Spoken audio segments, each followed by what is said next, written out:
नमस्कार, आप देख रहे हैं की दहा। आखिरकार 11 साल के लंबे इंतजार के बाद हरियाणा में एक नया कांग्रेस का संगठन तैयार हो रहा है और वो एक कड़ी में आगे बढ़ भी चुका है। जहां आपको बता दें कि अब हरियाणा में 11 साल के लंबे इंतजार के बाद जिलाध्यक्षों की नियुक्ति हो गई है। 11 साल से यह संगठन लंबित पड़ा था, कोई नई इकाई भी नहीं बन रही थी और बात करें जिलाध्यक्षों की तो वो भी नहीं बन पा रहे थे। गुटबाजी को लेकर बार बार पेच फंस रहा था, लेकिन आखिरकार अब जिलाध्यक्षों की नियुक्ति हो गई है और 11 साल बाद ये नियुक्तियां हुई हैं और 2 महीने में जो रसाकशी चली, बैठकें चली, उसके बाद अब ये जो है जिलाध्यक्षों की नियुक्ति हो गई है। अब हम आपके सामने एक विश्लेषण के साथ हाजिर हुए हैं। यह विश्लेषण कांग्रेस के संगठन को लेकर है, उनकी सूची को लेकर है जो कि जिलाध्यक्षों की है, और उस बात को लेकर है जो कांग्रेस, हरियाणा कांग्रेस से जुड़ी है, जो है गुटबाजी। तो आखिर कैसे इसमें कांग्रेस ने गुटबाजी को साधने की कोशिश की है, बैलेंस करने की कोशिश की है, यह सब आप जानेंगे। और इस पर भी आप जानेंगे कि आखिर पानीपत शहरी का जिलाध्यक्ष क्यों अभी तक नियुक्त नहीं हुआ है। इस पर भी एक विश्लेषण चलता आएगा, लेकिन अभी मैं आपको बता देता हूं कि हरियाणा में जो 11 साल बाद जिलाध्यक्षों की नियुक्ति है वो आप जान लीजिए। तो देखिए, हरियाणा में 11 साल बाद जो ये जिलाध्यक्ष बने हैं, इनमें 33 जिलाध्यक्ष बनाए गए हैं। हालांकि 32 की नियुक्ति हुई है, एक है पानीपत शहरी का जिनकी अभी तक नियुक्ति नहीं हुई है और खबर है जल्द इन्हें भी नियुक्त कर दिया जाएगा। अब खास बात यह है सूची की कि इसमें सिर्फ एक महिला है, सिर्फ एक महिला को जिलाध्यक्ष बनाया गया है, वो सिरसा इकाई की है संतोष बेनीवाल। इसके अलावा एक और खास बात इस सूची की यह है कि इस सूची में किसी भी पूर्व सांसद, पूर्व मंत्री, पूर्व विधायक या फिर मौजूदा विधायक, मौजूदा सांसद, इनको कोई भी जिम्मेदारी जिलाध्यक्ष ने नहीं बनाया गया है। यानी कि एक तरीके से नए चेहरों को ही मौका दिया गया है।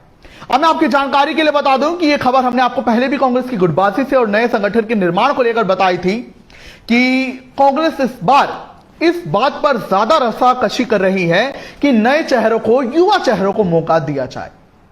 और कोशिश इस बात की थी हाईकमान की कि गुटबाजी को फिर से जो है मिनिमम किया जाए और गुटबाजी जो है उससे राहत मिले, कि गुटबाजी तो कांग्रेस को विधानसभा चुनावों में ले ही डूबी है। तो ऐसे में अब खबर गुटबाजी पर भी हम बात करेंगे। अब देखिए, कांग्रेस से गुटबाजी हरियाणा में जुड़ी हुई है, तो अब कई रिपोर्ट्स, और अगर इस लिस्ट को भी जो कि मैं अब आपके सामने पढ़ूंगा, वो भी कहीं ना कहीं ये बता रही है कि गुटबाजी बात की बात है, लेकिन दबदबा हुड्डा गुट का रहा है। क्योंकि देखिए, मोटा मोटी खबर यह है कि ये जो सूची है जिनमें कि 32 जिलाध्यक्षों के नाम हैं, इनमें से जो है आपको बता दें कि 15 से 20 हुड्डा समर्थक बताए गए हैं, हुड्डा गुट के।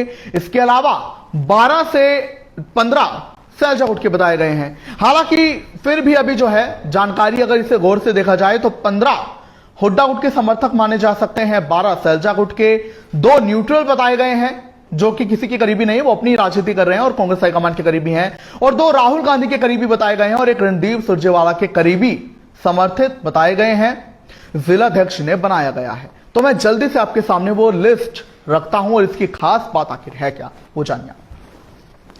तो देखिए, लगातार विश्लेषण जो है हम आपके सामने रख रहे हैं। इसी बीच आपकी जानकारी के लिए मैं बता दूं कि अब जो तमाम जानकारियां, ये जो सूची आई है, और एक और बात, ये सूची रात को जारी की गई। जैसे विधानसभा चुनावों में पहले लिस्ट कांग्रेस की रात को जारी हुई थी, वैसे ही अब कांग्रेस ने जो जिलाध्यक्षों की सूची है ये भी रात को जारी की है।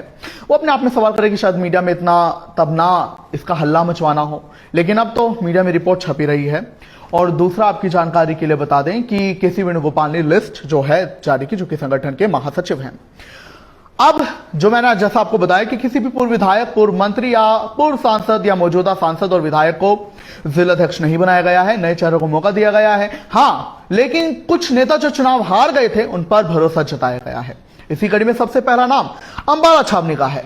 तो देखिए, अंबाला छावनी से परविंदर परी ने चुनाव लड़ा था। ये चित्रा सरवाला की टिकट जो मानी जा रही थी, उनकी टिकट काटकर परविंदर परी को दी गई थी, तो ये चुनाव हार गए, गब्बर जीते वहां से, और परविंदर परी को फिलहाल जिलाध्यक्ष कांग्रेस ने बनाए। बड़ी जिम्मेदारी कांग्रेस ने दी है। अंबाला सिटी, वहां पर पवन अग्रवाल को, अब वहां से मौजूदा विधायक आपको बता दें कि निर्मल सिंह है, लेकिन वहां पर एक नए चेहरे को मौका दिया गया है पवन अग्रवाल। और यह भी सूची के बारे में खास बात है, जैसा कि राजनीतिक विशेषज्ञ कह रहे हैं कि कांग्रेस ने एक कोशिश की है कि ज्यादा से ज्यादा गुटबाजी को बैलेंस किया जाए। जैसा मैंने आपको बताया 15 हुड्डा समर्थक हैं, 12 सलजा समर्थक हैं और 2 न्यूट्रल हैं, 2 राहुल गांधी के करीबी हैं और एक रणदीप सिंह सुरजेवाला के करीबी हैं। गुटबाजी को मिनिमम करने की कोशिश की गई है। इसके अलावा उन नेताओं को जगह दी गई है जो फील्ड में काफी टाइम से एक्टिव हैं और वो भले ही बड़े नेताओं के करीबी हों, लेकिन वो नए हैं और ऐसे कई नाम हैं जिन्हें तो लोग जानते भी नहीं हैं। तो इसी कड़ी में पहला आपने नाम जाना अंबाला छावनी से विधायक जो चुनाव अभी हाल ही में लड़े थे विधानसभा का, परविंदर परी। किस्मत आजमाई लेकिन हार गए, उन्हें बड़ी जिम्मेदारी मिली है। अंबाला सिटी से पवन अग्रवाल को मिली है, अंबाला ग्रामीण से दुष्यंत चौहान को मिली है। तो अंबाला में ही 3 सीटें कांग्रेस ने निकाली है, छावनी, सिटी और ग्रामीण। भिवानी ग्रामीण में अनिरुद्ध चौधरी, जी हां, बड़ी खबर आपको बता दें कि पूर्व मुख्यमंत्री बंसीलाल के पोते अनिरुद्ध चौधरी को जगह दी गई है इस लिस्ट में। बड़ी जानकारी मैं आपको दे रहा हूं। अनिरुद्ध चौधरी हरियाणा के पूर्व मुख्यमंत्री बंसीलाल के पोते, जो कि इस विधानसभा चुनाव में अपने दादा की विरासती सीट तो शान से चुनाव लड़े थे अपनी ही चचेरी बहन के आगे, श्रुति चौधरी के आगे। श्रुति चौधरी भी कांग्रेस का हिस्सा थी, लेकिन गुटबाजी के चलते कांग्रेस को दोनों मां बेटियां विदा कह गई और बीजेपी में शामिल हुई, जहां कांग्रेस को छोड़ने के बाद जो है किरण चौधरी जो है राज्यसभा की सांसद बनी और उनकी बेटी विधानसभा चुनाव लड़ी अपने दादा की विरासती सीट तो शाम से अपने चचेरे भाई अनिरुद्ध चौधरी के सामने और जीत गई। अपने भाई को हरा दिया और मंत्री भी बन चुके हैं, कैबिनेट मंत्री हैं श्रुति चौधरी। तो अब उनके चचेरे भाई अनिरुद्ध चौधरी को इस बंसीलाल की विरासत को जिंदा रखने के लिए, जिम्मेदारी को आगे बढ़ाने के लिए भिवानी ग्रामीण से अनिरुद्ध चौधरी बंसीलाल के पोते को जगह दी गई है, जिलाध्यक्ष ने बनाया गया है। भिवानी शहरी से प्रदीप गुलिया को बनाया गया है, चरखी दादरी से सुशील धाना को, फरीदाबाद से बलजीत कौशिक को।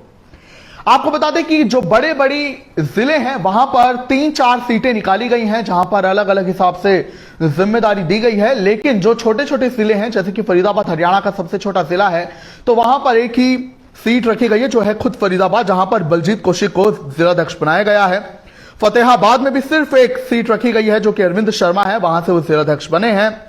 गुरुग्राम ग्रामीण से वर्धन यादव ये चुनाव लड़े थे और हार गए थे बादशाहपुर से, इन्हें मौका दिया है कांग्रेस ने। गुरुग्राम शहरी से पंकज दावर वो बने हैं। हिसार ग्रामीण से लाल बहादुर, हिसार शहरी से बजरंग दासकर। अब हिसार पर हम अगर बात करें, ये बड़ी बात है, बड़ा पेच है। देखिए हिसार को लेकर ये जानकारी है कि हिसार जो कि हरियाणा की सबसे बड़ी जो है एक हलका है विधानसभा के हिसाब से, 7 विधानसभा क्षेत्र हिसार में आते हैं, लेकिन कांग्रेस ने हिसार में हिसार शहरी और हिसार ग्रामीण के हिसाब से जिलाध्यक्ष बनाए हैं। और हिसार ग्रामीण से बात करें लाल बहादुर और हिसार शहरी से बजरंग दासकर, तो इन्हें भी जो है गुटबाजी को बैलेंस रखने के लिए हिसार शहरी में हुड्डा गुट के करीबी बनाए गए हैं और हिसार ग्रामीण में सैलजा गुट के करीबी को बनाया गया है जो कि लाल बहादुर हैं। हालांकि अब खबर यह है कि भले ही जिलाध्यक्षों को नियुक्त कर दिया गया है, लेकिन इनका हल्का क्या होगा ऑपरेशन का वो अभी तक नहीं बताया गया है, क्योंकि हिसार ग्रामीण और हिसार शहरी के जो नए जिलाध्यक्ष हैं, इन्होंने अभी तक ये अपने हलकों को लेकर कहा है कि मुझे 6 हलकों की जिम्मेदारी मिली है और एक ने कहा है कि मुझे हिसार शहरी में जो विधानसभा आती है 4, मुझे उनकी जिम्मेदारी मिली है। तो अभी कुछ ऐसा स्पष्ट नहीं है जो अपने आप बात में हो जाएगा। अब मैं आगे बढ़ूंगा। झज्जर में संजय यादव को जिम्मेदारी मिली है, जिलाध्यक्ष बनाया गया है। जींद में ऋषिपाल को बनाया गया है। कैथल में रामचंद्र गुज्जर को, करनाल ग्रामीण से राजेश वैद, करनाल शहरी से पराग बाबा। नए नए नाम जो अभी हाल ही में विधानसभा चुनाव लड़े थे, करनाल विधानसभा से, करनाल लोकसभा से, तो उनमें से किसी को मौका नहीं दिया गया है, नए चेहरों को मौका दिया गया है। और करनाल ग्रामीण में राजेश वैद, करनाल शहरी से पराग बाबा। कुरुक्षेत्र में मेवा सिंह, बिल्कुल मेवा सिंह जो कि लाडवा से पूर्व विधायक हैं, इस बार भी सीएम नायब सिंह सैनी के आगे वो लाडवा से मैदान में उतरे लेकिन हार गए, नायब सिंह सैनी जीते। तो मेवा सिंह को भी कांग्रेस ने बड़ी जिम्मेदारी दी है, वो चुनाव हार गए थे तो उन्हें जिलाध्यक्ष नियुक्त किया गया कुरुक्षेत्र से। और कुरुक्षेत्र में भी एक ही कॉन्स्टिट्यूएंसी बनाई गई है। महेंद्रगढ़ में सतबीर यादव को, मेवात में शाहिदा खान, इन्हें जिम्मेदारी दी गई है। तो मेवात की अगर मैं बात करूं, शाहिदा खान को जिम्मेदारी दी गई है। और पलवल से नेत्रपाल को जिम्मेदारी दी गई है। पंचकुला में संजय चौहान को जिम्मेदारी दी गई है। पानीपत ग्रामीण, बिल्कुल पानीपत शहरी, पानीपत ग्रामीण, ये 2 कॉन्स्टिट्यूएंसी हैं, मगर कांग्रेस ने सिर्फ और सिर्फ पानीपत ग्रामीण में रमेश मलिक को भी नियुक्त किया है। पानीपत शहरी को लेकर अभी पेच अटका है, जैसा सूत्र बता रहे हैं, और जल्दी इस पर भी नियुक्ति होगी। रेवाड़ी ग्रामीण से सुभाष चंद्र छावरी, रेवाड़ी शहरी से प्रवीण चौधरी, रोहतक ग्रामीण से बलवान सिंह रंगा, रोहतक शहरी से कुलदीप सिंह, सिरसा से संतोष बेनीवाल इकलौती महिला, सोनीपत ग्रामीण से संजीव कुमार दहिया, सोनीपत शहरी से कमल दीवान। यहां से भी किसी ऐसे नेता को मौका नहीं दिया जो चुनाव भी लड़े थे। बस कुछ ही जगह ऐसे नेताओं को मौका दिया है जो चुनाव लड़े थे और हार गए थे। यमुनानगर ग्रामीण से नरपाल सिंह, यमुनानगर शहरी से देवेंद्र सिंह। तो चुनाव हारे 3 नेताओं को जिम्मा कांग्रेस ने दिया है। इसके अलावा आपकी जानकारी के लिए बता दें कि गुटबाजी को बैलेंस करने के लिए कई तरीके से कोशिश कांग्रेस ने की है। वहीं आपको बता दें कि पूर्व विधायक मेवाराम और सोहना ताबड़ू के पूर्व विधायक शाहिदा खान का भी इसमें नाम है। तो ये 2 पूर्व विधायकों को जिम्मेदारी दी गई है। हालांकि पहले जानकारी थी कि नहीं जिम्मेदारी दी गई, पर फिर भी कम नए चेहरों को ज्यादा मौका दिया है। अगर इस लिस्ट को हम देखें 32 जिसमें नाम है, तो इसमें नए चेहरों को ज्यादा मौका दिया है और कुछ ही ऐसे नेता हैं जो पूर्व विधायक रह चुके हैं। और अब आपकी जानकारी के लिए बता दें कि लगातार इस पर काम हो रहा है। पहले आपको बता दें कि 4 जून को राहुल गांधी जब आए थे तो उन्होंने संगठन बनाने के लिए डेडलाइन दी थी। 30 जून तक की डेडलाइन बढ़ाई, 31 जुलाई तक की हुई। जानकारी ये थी कि 31 जुलाई को घोषणा हो जाएगी संगठन को लेकर, नई नियुक्तों को लेकर, लेकिन बाद में अब हुई है 12 अगस्त को और अभी भी कई बातों पर काम होना बाकी है। लेकिन ये बड़ी जानकारी है कि 11 साल बाद आखिरकार कांग्रेस का संगठन तैयार होता हुआ दिखाई दे रहा है। और अभी देखना होगा जो नया संगठन है और ये नई शक्ति के साथ जो उतारा है, ये कैसे जमीनी हकीकत पर कांग्रेस को फिर से मजबूत करते हैं और क्या कांग्रेस सत्ता में आ सकती है, ये देखना होगा। इंश्योर कैसे करते हैं, क्या कुछ आप कहेंगे इस सूची पर हमें जरूर बताएं।